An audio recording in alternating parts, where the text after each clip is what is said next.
ഇപ്പം ബന്ധപ്പെട്ട ഉദ്യോഗസ്ഥന്മാർ വന്നുകൊണ്ടിരിക്കുകയാണ്. അടിയന്തരമായി ഇപ്പോൾ ഈ ടണൽ പുനഃസ്ഥാപിക്കേണ്ടതുണ്ട്. പിന്നെ ഇവിടെ ഈ തടിച്ചുകൂടിയിട്ടുള്ള വെള്ളത്തെ ഒഴിവാക്കാൻ അങ്ങോട്ട് ഒരു പുതിയ ടണൽ ഉണ്ടാക്കിയോ അല്ലേ, ആ തോടിലേക്ക് ഈ വെള്ളം അങ്ങോട്ട് ഒഴുക്കി വിടണം. ഇവിടെ കെട്ടിക്കിടക്കുന്ന വെള്ളം ഇങ്ങോട്ട് ഈ ഇതുവഴി അങ്ങോട്ട് പുറത്തേക്ക് വിടേണ്ടതുണ്ട്. എന്നാൽ മാത്രമേ ഇപ്പം തൽക്കാലം ഈ വെള്ളം കെട്ടി ഒഴിവാക്കാൻ പറ്റും. വലിയ ഒരു അപകടമാണ് ഉണ്ടായിട്ടുള്ളത്. അപ്പോൾ ഇന്നലെ രാത്രി തന്നെ ഇവരെല്ലാം എത്തി, മുനിസിപ്പൽ ചെയർമാൻ നേതൃത്വമൊക്കെ ആൾ ഇന്നലെ എത്തിയിരുന്നു. അപ്പോൾ അവരെല്ലാം മാറ്റി പാർപ്പിക്കാൻ വേണ്ടി കഴിഞ്ഞു. സാധനങ്ങളൊക്കെ എടുത്ത് കുറേയൊക്കെ മാറ്റാൻ വേണ്ടി കഴിഞ്ഞു തോന്നുന്നു. അപ്പോൾ അതുകൊണ്ടാണ് ഒരു വലിയ ദുരന്തം ഇല്ലാതിരുന്നത്. പെട്ടെന്ന് നാട്ടുകാരുടെ നല്ല ഇടപെടലുണ്ടായിരുന്നു.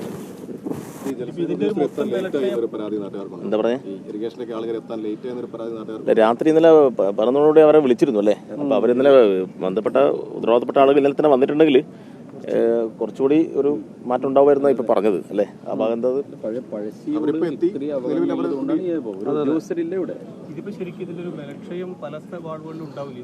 2018 ഇതുപോലെ ഒരു സംഭവം ഉണ്ടായിരുന്നു. അന്ന് 5 കോടി ചെലവിട്ടാണ് റീബിൽഡ് കേരള പദ്ധതിയുടെ ഭാഗമായിട്ട് ടണൽ പുനഃസ്ഥാപിച്ച് പ്രശ്നം പരിഹരിച്ചത്.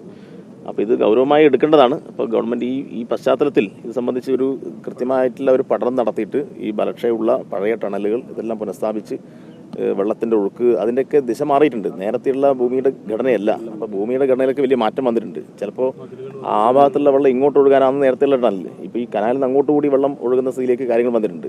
കനാൽ മണ്ണും ചെളിയും കൊണ്ട് ഉയർന്നിട്ടുണ്ട്, അങ്ങോട്ട് താഴ്ന്നു പോയിട്ടുണ്ട്. അപ്പം അങ്ങനെയൊക്കെയുള്ള പ്രശ്നങ്ങളുണ്ട്. അപ്പോൾ ശാസ്ത്രീയമായിട്ടൊരു പഠനം നടത്തിയിട്ട് ഈ ഭാഗം ശ്രദ്ധിക്കേണ്ടതുണ്ട്. അല്ലെങ്കിൽ വലിയ അപകടത്തിലേക്ക് ഇനിയും പോകും.